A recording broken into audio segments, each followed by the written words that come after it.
हैं, ऑटो के नंबर्स पर बाद में आएंगे, लेकिन ये खबर आई है, वो आई है अशोक लेलैंड को लेकर कि दिल्ली में 1000 नई इलेक्ट्रिक बसें खरीदी जाएंगी। अशोक लेलैंड हमने देखा था कि भाव गिर के ₹225 के आसपास आ गए थे। हमारे फंडामेंटल एक्सपर्ट भी आज के जुड़ गए हैं, जियोजित फाइनेंशियल से गौरांग शाह। देने के लिए शुरुआत आपसे ही कर लेते हैं। अशोक लेलैंड को आप किस तरह से देख रहे हैं कंपनी को? मतलब वैल्यूएशन के पैरामीटर पर भी कहते हैं कि हाँ अच्छी है, हम टेक्निकल एक्सपर्ट से पूछते हैं तो वो भी कहते हैं कि चार्ट भी ठीक ठाक इसके लग रहे हैं, और हाल फिलहाल थोड़ा करेक्शन का शिकार हुआ है। आपको क्या सही लगती है कंपनी सर ये? सिर्फ अशोक लेलैंड ही नहीं, मेरे ख्याल से बाजार भी 15% के आसपास गिरा है, सेंसेक्स और निफ्टी। और दिग छोटे मझौले सूचकांक में तो मेरे ख्याल से और भी निराशा आपको हाथ लगी है। अब प्रश्न है कि अशोक लेलैंड हमें पसंद आता है, तो बिल्कुल पसंद आता है अभिषेक। और कई कई सालों से मेरे ख्याल से हमने हमारे ही चैनल 18 नाउ स्वदेश और सहयोगी चैनल 18 नाउ पर इसके बारे में चर्चा भी की है, निवेश की राय भी दी है। तीसरी तिमाही के नतीजे अगर आप देखने जाएं तो बहुत ही शानदार आए थे, अनुमान से बेहतर आए थे। इनकी जो 100% सब्सिडरी है स्विच मोबिलिटी, जिसका मुख्य कारोबार ऊर्जा से चलने वाले वाहन यानी कि इलेक्ट्रिक व्हीकल्स बनाती हैं। और दिल्ली से नहीं, मेरे ख्याल से इनको बाकी अन्य राज्य परिवार निगम जो है वहां से इनको बहुत सारे ऑर्डर मिले हैं। एक बेहतरीन अगर आपके पास निवेश लायक रणनीति है लंबी अवधि के लिए भी, तो मेरे ख्याल से 280 285 के स्तर आपको बहुत ही आसानी से देखने मिल सकते हैं। लेकिन इसके लिए दो तीन चीजें करना अनिवार्य होगा। पहले तो निवेश करना शुरू कीजिए 212 215 के आसपास, जहां कहीं भी बंद हुआ है पिछले हफ्ते, वहां से नीचे की तरफ के दायरे काफी सीमित लगते हैं। और हमारा ये मानना है कि राज्य परिवहन निगम से तो इनको ऑर्डर मिलते जाएंगे, लेकिन निजी कंपनियों की तरफ से और संस्थाओं की तरफ से इनको ज्यादा ऑर्डर मिलते जाएंगे, जिससे इनके तिमाही दर तिमाही, छमाही दर छमाही और साल दर साल नतीजे जो है वहां पर रुझान बेहतर होगा। और जो एक थोड़ी बहुत नकारात्मक परिस्थिति थी कुछ तिमाहियों पहले, वो अब इतिहास हो चुकी है। और यहां से नीचे के तरफ के दायरे काफी सीमित लगते हैं, यानी कि रिस्क रिवॉर्ड बहुत फेवरेबल लगता है। करेंगे सर कि जो नकारात्मक परिस्थिति बाजार में बन रही है वो भी जल्दी से जल्दी खत्म हो जाए और निवेशक बहुत ही परेशान है, थोड़ी राहत मिले उनको। देखते हैं कि ये हफ्ता कैसा बीता है और ये महीना किस तरह से बीता है। फरवरी तो बहुत ही खराब नोट पर खत्म हुआ है। डालमिया भारत को लेकर खबर आई है कि कंपनी 3,520 करोड़ रुपए का निवेश कर रही है और ये क्षमता विस्तार को लेकर निवेश कर रही कंपनी महाराष्ट्र में और इसके अलावा कर्नाटक में ये कैपेक्स करने जा रही है, क्लिंकर यूनिट को लेकर और ग्राइंडिंग यूनिट को लेकर। गौरांग सर, आपके फोकस में रहा है शेयर डालमिया भारत, मुझे अच्छी तरह से याद है। एक बार जरा फिर से आप ही व्यू दीजिए इस पर, कैसे आप प्रदर्शन देख रहे हैं शेयर का? पहले तो आपकी याददाश्त की तारीफ करना चाहूंगा। बिल्कुल हमारी खरीदारी की राय दालमिया भारत पर काफी लंबे समय से रही है। सीमेंट क्षेत्र की एक मझौली कंपनी है ये।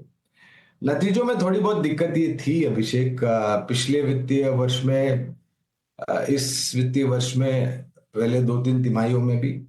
लेकिन इसके कारण दो तीन थे। अब उन कारण को लेकर के आने वाले तिमाही नतीजों में इतना बुरा बुरा असर पड़े ऐसा नहीं लग रहा है। और सीमेंट एक क्षेत्र भी हमें काफी पसंद आता है। कई बार क्या होता है, इस क्षेत्र की चर्चा नहीं होती है, नजरअंदाज हो जाता है। जब कोई बड़ी कंपनी कोई छोटी मझौली कंपनी का अधिग्रहण कर लेती है तब चर्चा होता है। लेकिन सीमेंट क्षेत्र में काफी अच्छा लगता है। सरकार के तरफ से, राज्य सरकार के तरफ से निर्माण कार्य, आधुनिक निर्माण कार्य, पुराने जो ढांचे उनको आधुनिक बनाने का प्रयास। लक्ष्यांक की अगर आप बात करें तो मुझे थोड़ा बहुत जो याद रह रहा है वो करीबन 2000 या 2100 के आसपास के लक्ष्यांक लंबी अवधि के लिए दालमिया भारत पर।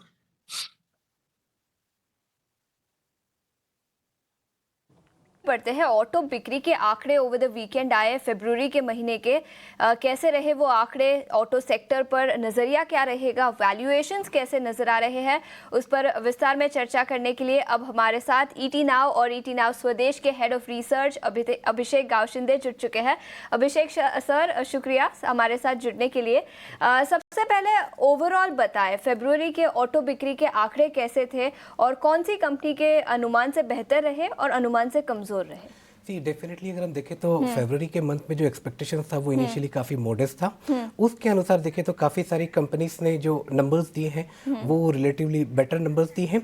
अगर हम बात करें तो ब्रॉडर ट्रेंड की अगर हम बात करें तो यहाँ पर एक चीज़ क्लियर हो रही है कि जो initially at the beginning of the year में हमने जो एक्सपेक्टेशंस कंपनीज के लिए रखे थे वो एक्सपेक्टेशंस कहीं ना कहीं मैट होते नजर आ रहे हैं।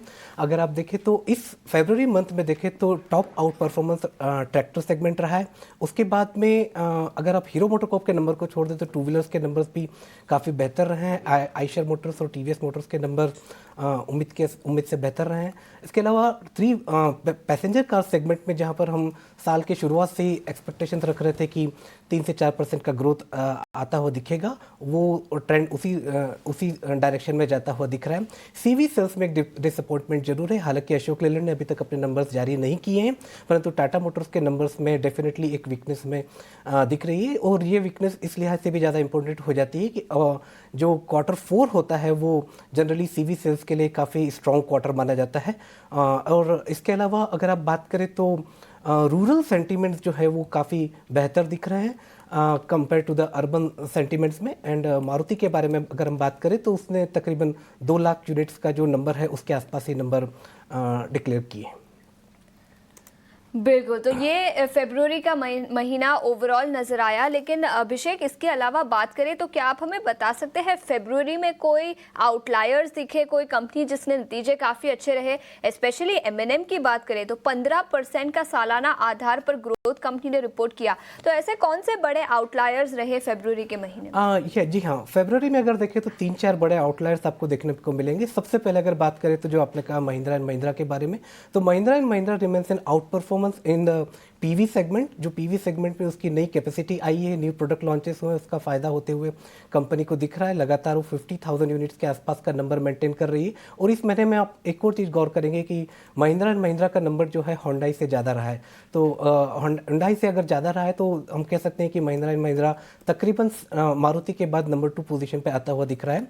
और बड़े आउटलायर्स की बात करें तो इन ट्रैक्टर सेगमेंट में भी अगर देखें तो महिंद्रा एंड महिंद्रा की ग्रोथ स्कॉट्स के मुकाबले में ज़्यादा बेहतर रही है। तकरीबन इससे अंदाज़ा लगा सकते हैं कि महिंद्रा एंड महिंद्रा ने कहीं ना कहीं फरवरी मंथ में भी ट्रैक्टर सेगमेंट में मार्केट शेयर गेन किया है। दूसरा बड़ा आउटलायर आपको देखने को मिलेगा टू व्हीलर सेगमेंट में, जहां पर आइशर मोटर का परफॉर्मेंस सिग्निफिकेंटली इंप्रूव हुआ है और हीरो मोटोकॉर्प के नंबर्स में गिरावट देखने को मिली है। अगर आइशर मोटर्स की आप बात करें तो तकरीबन 6 क्वार्टर तक कंपनी का जो क्वार्टरली रन रेट था वो 2,27,000 के आसपास था। पिछले क्वार्टर में कंपनी ने 2,70,000 के आसपास का नंबर जारी किया और इस एक मंथ में कंपनी ने 90,000 के आसपास का नंबर जारी किया। ये कंपनी के परफॉर्मेंस में बहुत अच्छी उपलब्धि दर्ज हो रही है। इसके अलावा अगर टीवीएस मोटर्स में भी अगर एक आउटलायर की बात करें तो परफॉर्मेंस जो ड्रिवन हुआ है वो लार्जली एक्सपोर्ट सेगमेंट से हुआ है। ये लगातार तीसरा महीना है जब टीवीएस मोटर्स का एक्सपोर्ट 1 लाख यूनिट से ऊपर रहा है और इस महीने का जो एक्सपोर्ट्स का आंकड़ा है वो मल्टी मंथ हाई आंकड़ा आपको देखने को मिलेगा। तो ये 3-4 मेजर आउटलायर्स इस मंथ में थे। बिल्कुल, तो ये कुछ आउटलायर्स और इसके अलावा कैसे रहे ऑटो बिक्री के आंकड़े, उस पर विस्तार में चर्चा की। शुक्रिया अभिषेक पूरी डिटेल्स के साथ हमारे साथ जुड़ने के लिए। लेकिन गौरांग सर, मैं आपके पास आना चाहूँगी। अभी अभी हमने अभिषेक बता रहे थे किस तरह के आंकड़े रहे, लेकिन आपका क्या नज़रिया रहेगा? इनफैक्ट ट्रैक्टर सेगमेंट की बात करें तो कॉमेंट्री काफ़ी पॉजिटिव निकल कर आई है। मैनेजमेंट का मानना है कि अब रबी सीजन सोइंग शुरू हो चुका है, तो ट्रैक्टर सेल्स मार्च के महीने में बढ़ते हुए नजर आ सकते हैं। ऑटो सेल्स पर आपकी क्या राय होगी और आउटलुक क्या रहेगा अगले कुछ महीनों के लिए? देखिए, पहले तो महीने दर महीने के आंकड़े को देख करके अगर आपका लंबी अवधि का निवेश है तो हमारी जो राय है कंपनियों में 2 पहिया, 3 पहिया, 4 पहिया कमर्शियल व्हीकल ट्रैक्टर, उस आंकड़ों को महीने दर महीने देख करके आप लंबी अवधि के लिए कोई विचारधारा परिवर्तन की न रखें, क्योंकि कभी कभी कुछ होता है, कुछ कारणों को लेकर के कुछ महीने के आंकड़े कमजोर आते हैं, कुछ अनुमान के मुताबिक आते हैं, कुछ महीनों में अनुमान से ज्यादा बेहतर आते हैं। हमारी राय में नतीजों पर ध्यान देना ज्यादा अनिवार्य होगा, वो भी तिमाही दर तिमाही नहीं, छमाही और साल दर साल। TVS Motors, Bajaj auto, hero MotoCorp ये 2 पहिया वाहन 3 पहिया वाहन बनाने वाली कंपनियां, टाटा मोटर्स, M&M मारुति, ये 4 पहिया वाहन बनाने वाली कंपनियां, M&M ट्रैक्टर और दूसरी एग्री इक्विपमेंट्स भी बनाते हैं। आइशर मोटर्स जो कि high and royal Enfield motorcycles और कमर्शियल व्हीकल्स, और वोल्वो के साथ जो इनका करार है, इन सब पर हमारी काफी लंबे समय से खरीदारी की राय बरकरार है और वो आज के तारीख में भी है। एक पता कर लेते हैं गुराग सर, अगर मार्केट में, चलो ठीक है, मैं टेक्निकल एक नो हाउ आपके सामने रखूं तो ज़्यादातर टेक्निकल एनालिस्ट अभी ये कह रहे हैं कि एक बार बेस बन सकता है। अगर आज ही सोमवार का दिन नई सीरीज शुरू हुई है ऑलमोस्ट, है ना, तो मेरे को अगर कुछ पोजीशंस लेनी है, 2-4 शेयर्स के नाम बताओगे सर आप? सर ज़्यादा मत बताइएगा क्योंकि इतने पैसे नहीं हैं। 2-4 शेयर जो आपके टॉप प्रायोरिटी लिस्ट में हो ना, वो बता दीजिएगा। ज्यादा पैसे हो तो भी मुसीबत हो जाती है ना डिम्पी भाई। तो अच्छा है कि ज्यादा पैसे नहीं है, क्योंकि ज्यादा पैसे आते हैं तो फिर हाँ मन चंचल हो जाता है इसकी वजह से। लेकिन हाँ, मझौले सूचकांक में कुछ हाँ मेरे ख्याल से ध्यान लेने लायक है। और वहाँ पर हॉस्पिटैलिटी क्षेत्र में इंडियन बैंक है, वो पसंद आता है। मझौली आईटी क्षेत्र की कंपनियां हैं, वो पसंद आती हैं, छोटी मझौली, केपीआईटी टेक, साइंस लिमिटेड, ये हो गए 3 नाम। और एक अगर वित्तीय क्षेत्र जोड़ना चाहूं तो आईसीआईसीआई बैंक। काफ़ी अच्छा लगता है, और जैसे ही वो शेयर को देखते हैं तो उनको एक मन में हमेशा फीलिंग होती है, रिलायंस का शेयर है, सस्ता शेयर है, हमको मिल रहा है। वो शेयर का नाम है जियो फाइनेंशियल्स, 208 पे चल रहा है। गौरांग सर, आपकी रिकमेंडेशन इस पे, इनके मैंने वेबसाइट खोली तो मैंने अभी चेक करा कि एक्चुअली में इनके कौन कौन से बिजनेस से डिस्प्ले कर रहे हैं अभी स्क्रीन पर। तो उन्होंने कहा है insurance, broking, payment bank, payment solutions, loans और लीजिंग, इसके अंदर आना चाहेंगे। ये भी एनबीएफसी का एक बड़ा ब्रैकेट के अंदर काम करेगी कंपनी। 200 रुपये, 207 रुपये, 10 रुपये के बीच बीच में जियो फाइनेंशियल, जिन्होंने पहले नहीं खरीदा या रिलायंस से विभाजित होकर नहीं मिला, वो ले लें सर, गलती तो नहीं कर रहे हैं वो। देखिए, अच्छे शेयर खरीदने में कभी गलती नहीं होती है डिप्पी भाई। हाँ, थोड़ा बहुत मन में संकोच होता है जहां तक खरीदारी का स्तर होता है, अगर अपने खरीद से भाव नीचे चला जाता है। लेकिन कंपनी की बात करें तो बुनियादी तर्क के आधार पर हमारी खरीदारी की राय रही है। और मेरे ख्याल से जब ये विभाजन हुआ था और उसका एक खास सत्र रखा गया था जियो फाइनेंशियल के मूल्यांकन निर्धारित करने के लिए, आधे घंटे के लिए, तो 200-210 के आसपास ही मेरे ख्याल से काफी बड़े बड़े निवेशकों ने यहाँ पर निवेश किया है। ऐसी बातें मैंने सुनी है, मेरे पास कोई प्रमाण पत्र नहीं है मेरी बात को सत्य बताने के लिए, ऐसी बातें हमने सुनी है। और 200 के आसपास तभी की मैं बात कर रहा हूं, तो उसकी बुक वैल्यू भी थी डिम्पी भाई, अगर मुझे मेरी याददाश्त सही है तो। और फिर 220 और 240 में काफी लंबे समय तक काम किया, फिर 350 तक गया और वापस 210-207 के आसपास है। अगर लंबी अवधि का नजरिया है तो आप अवश्य निवेश कर सकते हैं। सर, आईटी वाले स्टॉक्स के लिए बड़ा ही बुरा दिन रहा है। शुक्रवार की हम बात करें और अगर हम पिछले महीने भर की बात करें तो टीसीएस जैसा शेयर करीब 15% टूट चुका है। इन्फोसिस में करीब 10% के आसपास से गिरावट आई है।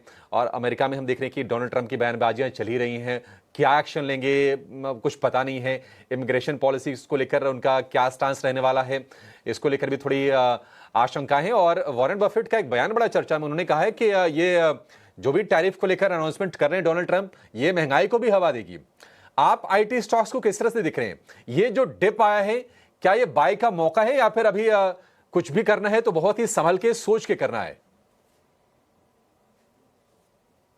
देखिए अभिषेक, अगर आपके पास बुद्धिमत्ता का प्रयोग करने की ताकत है और अगर आप एक ऐसे देश के राष्ट्रपति हैं जहां पर आप इस प्रकार की बातें करते हैं, तो ये भी चीज ध्यान में रखनी चाहिए कि रातों रात ऐसी कोई बड़ी उत्पादन क्षमता अमेरिका में खड़ी नहीं होने वाली है।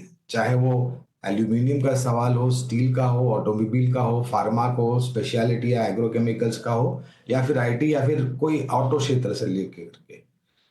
और ये जो पूरा गणित श्रीमान ट्रंप ने लगाया है टैरिफ्स को लेकर के, और दूसरी तरफ यूएस के फेड पॉवेल साहब ने जो अपना गणित लगाया है ब्याज दरों में कटौती को लेकर के, वो पूरा आधार है महंगाई दर।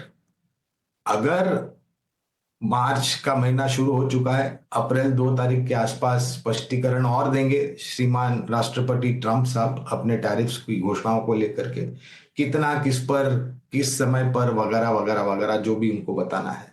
तो इसका असर अमेरिका में, देखिए ऐसा नहीं है कि आप अछूते रह जाएंगे, आप भी उस नकारात्मक परिस्थिति का हिस्सा होंगे, क्योंकि आपने ही इस चीज को हवा दी है, आपको हवा आपने ही दी है। तो और जिस प्रकार से बातें पिछले 2-3 दिनों से, कल परसों से यूक्रेन के राष्ट्रपति जेलेंस्की और राष्ट्रपति अमेरिका के ट्रंप के बीच में हुई है, मेरे ख्याल से ये बहुत ही दुर्भाग्यपूर्ण दुर्घटना है। इसका क्या असर होगा ये तो आने वाले में समय ही बताएगा, लेकिन जिस प्रकार से बातें हो रही है और जिस तरीके का बर्ताव हो रहा था, ये बाकी देशों पर तो भारी पड़ेगा, लेकिन अमेरिका पर भी भारी पड़ेगा, जहां पर अमेरिका के नागरिकों को जो सेवाएं उनको व्याजबी दर पर मिल रही थी या भाव पर मिल रही थी, अगर ये टैरिफ्स लगते हैं तो अमेरिका के लोगों को ही उनको ज्यादा पैसा खर्च करना पड़ेगा अपनी सेहत को लेकर और बाकी अन्य चीजों को लेकर। ठीक है, निश्चित तौर पर बहुत ही दुर्भाग्यपूर्ण जो कुछ भी ट्रंप और जेलेंस्की के बीच में हुआ है। और चिंता की बात यह है कि देखिए मतलब पीस की तरफ चीज़ें बढ़नी चाहिए थी, अब वो फिर से उसको लेकर आशंकाएं बढ़ गई। हालांकि हम देख रहे हैं कि यूरोप के कुछ देश हैं अब वो जेलेंस्की के पक्ष में आ रहे हैं, जैसे कि यूके हो गया, फ्रांस हो गया, पोलैंड हो गया, कुछ देश हैं जो अब जेलेंस्की का खुलकर समर्थन भी करते हुए दिख रहे हैं। लेकिन निश्चित तौर पर टेंशन की जरूर है। हालांकि ट्रंप ने कहा है कि अगर जेलेंस्की शांति समझौता चाहते हैं तो वो फिर से आ सकते हैं। अब इस कड़ाहट के बाद वो चीजें थोड़ी दूर की दिखती हैं, देखते हैं कि आगे क्या कुछ वहां से निकलता है। लेकिन याद रखें, सुबह हमने गौरांग जी से चर्चा की थी सीमेंट सेक्टर पर, दालमिया भारत के कुछ एक्सपेंशन प्लान्स निकल कर आए, लेकिन इसके अलावा और एक पॉजिटिव खबर पूरे सेक्टर के लिए आज सुबह आई है। चैनल चेक्स के मुताबिक फरवरी के महीने में कुछ प्राइस हाइक्स लिए गए हैं और अब ब्रोकरेज हाउसेस और एनालिस्ट का मानना है कि डीलर्स का कहना है कि मार्च में फिर एक बार 10 से 15 रुपए प्रति बैग के रेट पर प्राइसेस बढ़ाए जा सकते हैं। इसी के साथ अल्ट्राटेक सीमेंट की बात करें तो याद रखें पिछले हफ्ते वायर्स एंड केबल्स बिजनेस में उन्होंने फोरे किया, बड़ी अनाउंसमेंट निकल कर आई थी। उसके बाद मैनेजमेंट ने बयान दिया है कि सीमेंट बिजनेस पर उनका फोकस अभी भी रहेगा और वायर्स एंड केबल्स बिजनेस में एक्सपेंशन के भी काफी अच्छे प्लान्स हैं। अल्ट्राटेक सीमेंट की ही बात करें तो निफ्टी के टॉप गेनर्स में शामिल, 2% से ज्यादा की तेजी यहां पर दिखी है।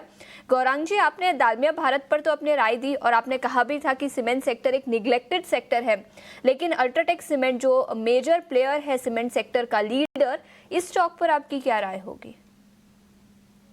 तो कुल मिलाकर के हमारी जो खरीदारी की राय रही है सीमेंट क्षेत्र में, वो दिग्गजों में तो है ही, लेकिन उसके साथ साथ कुछ मझौली कंपनियां और कुछ छोटी कंपनियां जहां पर हम खरीदारी की राय दे रहे हैं। और ये सीमेंट के बोरियों के दाम पिछले साल भी बढ़े थे, इस साल मेरे ख्याल से आने वाले समय में यहाँ से और भाव ऊपर जाएंगे ऐसा अनुमान है। सिर्फ एक ही परिस्थिति पर देखना, ध्यान रखना अनिवार्य होगा कि कार्टेलाइजेशन ना हो और कंपटीशन कमीशन ऑफ इंडिया की तरफ से कोई बड़ी फटकार ना लगे, क्योंकि ऐसा हो चुका है इतिहास में जब सीमेंट कंपनियों ने कार्टेलाइजेशन किया था। आर्टिफिशियल शॉर्टेजेस सीमेंट के बोरियों की मार्केट में खड़ी थी और फिर भाव वृद्धि और काला बाजारी सब हुआ था। अगर ऐसा नहीं होता है तो अल्ट्राटेक, एसीसी, अंबुजा, ये दिग्गज कंपनियों पर खरीदारी की राय है। मझौली में हमने दालमिया भारत का नाम लिया, इसके अलावा बिरला कॉर्प है, मेरे ख्याल से रैमको सीमेंट है, अगर मेरी याददाश्त सही है तो। छोटी कंपनियों में इंडिया सीमेंट, सागर सीमेंट जैसी कंपनियां हैं जहां पर हम खरीदारी की राय दे रहे हैं। पर नजरिया पॉजिटिव, कुछ मिड कैप स्टॉक्स जहां पर गौरांग जी का नजरिया काफी पॉजिटिव है।